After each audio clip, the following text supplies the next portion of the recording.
Hello friends, कैसे हो आप सब। उम्मीद करता हूँ सब अच्छे होंगे। स्वागत है आपका एक नई ड्राइंग वीडियो में। आज की वीडियो में हम बना रहे हैं एक ब्यूटीफुल लैंडस्केप सीनरी, जिसमें मैं यूज़ कर रहा हूँ एक A4 साइज़ पेपर।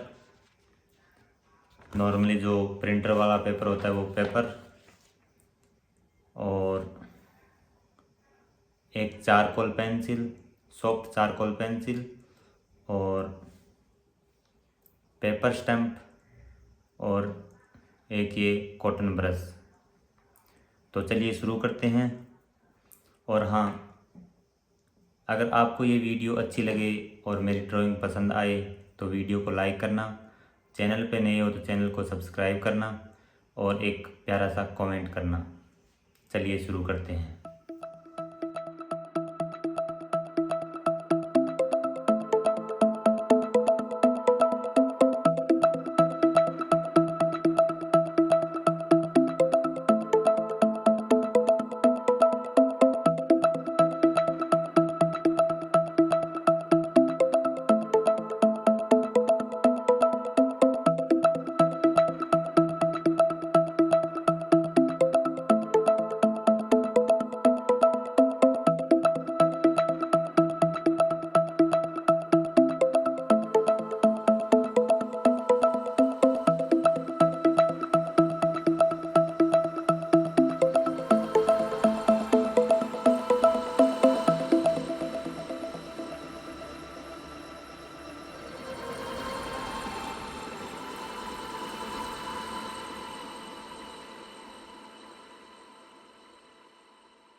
तो गाइज ये वाली ड्राइंग आपको कैसी लगी कमेंट में ज़रूर बताना।